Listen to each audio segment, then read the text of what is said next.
بالله من الشیطان الرجیم بسم الله الرحمن الرحیم زه مصعب جاوید او دا وخت تاسو ګورئ پیام خبر ټي وي ناظرین نن د پیښور پریس کلب مخې ته موجود یم دلته ما سره چې کوم مشران ولاړ دي د آل قبایل کومه لویه جرګه ده د هغې سرکر د مشران کوم چې چیرمین دی ملک محمد حسین صاحب د دې نور چې کوم ستر غړي دي هغه موږ سره موجود دي دې سره موږ خبرې اترې کوو د ننني پریس کانفرنس حوالې سره چې آیا نننی پریس کانفرنس ستاسو د څه حوالې سره او دې کې چې کوم مطالبات دي هغه د چا نه کوم امید لرئ هغې ترو باندې به موږ دې سره خبرې اترې کوو ما سره چې کوم موجود دی ملک صاحب چیرمین چې کوم د قبایل لوی جرګه چې د هغې چیرمین ملک محمد حسین صاحب ملک صاحب ډېره مننه د ټیم راکولو ملک صاحب دا راته وایي نننی کوم پریس کانفرنس تاسو دا څه حوالې سره و دې نه مخکې هم تاسو پریس کانفرنس یې کړي دي دا راته وایي چې څه مطالبات لرئ او بل د دې کوم فاټه انضمام چې دی دې حوالې سره تاسو څه ویل غواړئ جي ډېره تاسو شکریه میډیا والا چې موږ له دوی ټیم تاسو راکړلو موږ خبره تاسو قوم له عوام له رسوو دغه په بوره کې دا دی چې د ځم کېدل خو موږ مسترد کړي دي سپرینګ کورټ کې کیس هم اچولی دی چې دا موږ نه منو نو هغه خو مسترد دي بس هغه سپرینګ کورټ خوښه وکړه یوه تاریخ کې څنډله کوي او که په دوی څنډله کوي خو هغه خو موږ منو نه موږ له هماغه خپل زوړ قانون واپس راکړي خپل چې موږ په ځان پوه شو په پاته پوه شو د قوم سره او د عوامو سره طریقه باندې هماغسې روان شو موږ چې کم قتل عام په دا درېنیم کولا کې وشو هغه په 74 سال کې نه دی شوی په دا درېنیم کولا کې چې موږ قتل عام وشو هغه په 74 سال کې نه دی شوی په 40 کولا کې موږ چې کم بندیان نیولي شوي دي د 45 نه 60,000 پیرې په دا درېنیم کولا کې هغه په دا 74 سال کې 500 کسان هم نه دي نیولي شوي نو موږ دا غواړو د حکومت پاکستان نه چې دا کم په جبر او په ظلم و بې صالح او بې مشورې انضمام یې کړی دی دغه 25 به ترمیم دی واپس واخلي او موږ له خپل قانون بحال وساتي او دا به ډېره مهرباني وي ډېره مننه ملک صاحب کتونکو دا وخت موږ سره د بل چې کوم د دې جرګې غړی دی اصغر صاحب هغې سره به موږ خبرې کوو اصغر صاحب دا راته ووایي چې څنګه تاسو وختي وویل که نه چې بالکل کم د قبایلو روایات دي هغه بالکل د انضمام سره هغه ختم شوي دي کم ملکۍ نظام دی کم جرګه سیسټم دی ختم شوي دي دې حوالې سره څه ویل غواړئ جي یو ځل خو تاسو بیا یو جهان مننه د قبایل خپل یو 15,000 کاله آزاد تشخص لري او یو خپل تاریخ لري د پاکستان دپاره د دو قربانۍ د 70 کاله او د پیل د 1948 نه چې څه وخت د صوبه سرحد سره ریفرنډم کېدلو او په هغې کې د قبایلو د کلمې په بنیاد باندې د پاکستان تسلیمول وکړل بیا د 42 کاله چې کنده مسلسل د پاکستان دپاره قربانۍ خو موږ د ډېر افسوس نه دا خبره کوو چې د قبایلو کمې قربانۍ وې هغه رایګان وړلې د هغې هېڅ قدر و عزت ونه شولو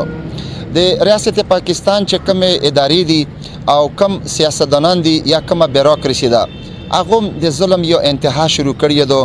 او د دومره اهم جغرافیایي حیثیت د دومره اهم بارډر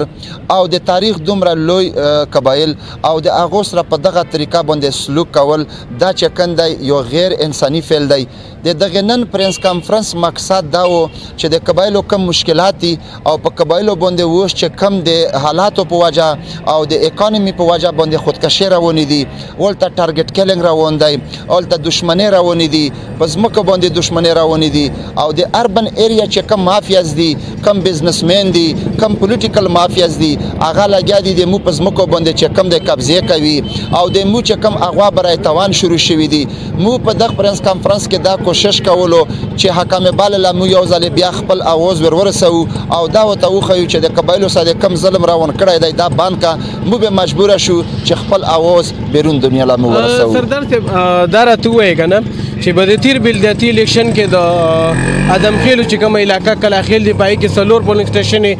د هغې چې کوم بکسونه و هغه سوځېدلي وو زیاتر خلک دغه الزام په قبایلو یا جرګه یا دغه شانتې چې کوم مومنټس د دې دپاره کار کوي د انضمام خلاف کار کوي هغې باندې دا الزام عاید کېږي آیا دا خبره صحیح ده چې بالکل دا بکسونه همدې تحریکونو سوځولي دي که نه دا یو پروپیګنډه ده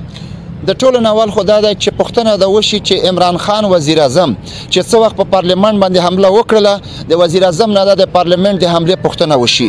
نواز شریف په سپریم کورټ باندې حمله کړې وه، د نواز شریف نه د سپریم کورټ د حملې کولو پوښتنه وکړې شي. په بلدیاتي انتخاباتو کې چې کم ریاکشن د قبایلو راغلو دا ډېر کم ریاکشن و.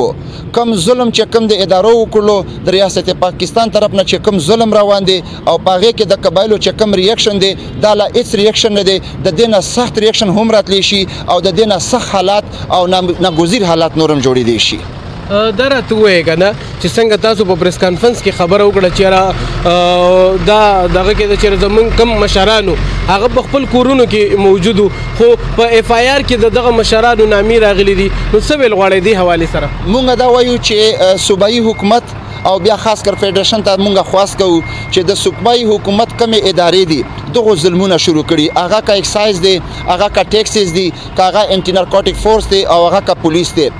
په بلدیاتي انتخاباتو کې چې کم خلک په کورونو کې ناست وو په هغو باندې بالکل چې کوم د غیر قانوني اف آی آرز کټ شوي دي. هر هغه یو کار چې قبایلو ته نقصان جوړیږي، هر هغه یو کار چې پاکستان ته نقصان جوړیږي، دا د پاکستان ریاستي ادارې جانبوج کې د عوام سره دا ظلم شروع کړی دی او د هغې وجه دا ده چې دو قبایلو ته اشتعال ورکوي، دو قبایلو ته غوسه ورولي او په دې وجه باندې چې حالات خراب شي. مونږ قبایل او یوت د 21مې صدۍ د دې جوګه نه یو چې مونږ د حکومت پاکستان سره یا د ریاست پاکستان سره د جنگ او د جګل په بنیاد باندې مونږ مقابله وکړو. نه، مونږ به خپل عیني حق په عزت غواړو، په خوښه به یې غواړو چې څوک یې نه راکوي، په زور به یې غواړو. سره که څنګه ملګرو خبره وکړله ظلم استبداد خو ریاست په موږ باندې شروع کړی. موږ پاکستانیان یو، پاکستان د ازادۍ پر ډېرې قربانۍ ورکړي او پاکستان په کار دی چې موږ د زاړه تاریخ په بنیاد باندې دغو قبایلو قدر وکړي، کوم ورک خلک چې هغه موږ را پیدا وکړي. موږ بچو ته چې کوم د تعلیم دپاره زمینه مساعده کړي، کومې پیسې چې د تعلیم دپاره منظوره شوې وې هغه د زنانه‌و د سکولونو دپاره وې، د مردانه‌و دپاره هغه باید واپس جاري شي او چې کوم فنډونه کومه بجټ کې چې موږ دپاره کوم هغه منظوري شوې را د بدکارۍ دپاره الوټ شوي پیسې باید راوځي خلکو ته. ډېره مننه کتونکو، تاسو وکتل چې څنګه دغه مشرانو دا خبرې وکړې چې بالکل موږ د قبایل چې کوم حقوق دي، کوم ملکانه‌ي سیستم دی، کوم جرګه سیستم دی، هغه دی واپس موږ ته بحال کړی شي چې کوم انضمام شوی دی دغه انضمام موږ بالکل نه منو، ځکه چې دې کې زموږ د قبایلو روایاتو بالکل یو ختمېدو یو کوشش شوی دی.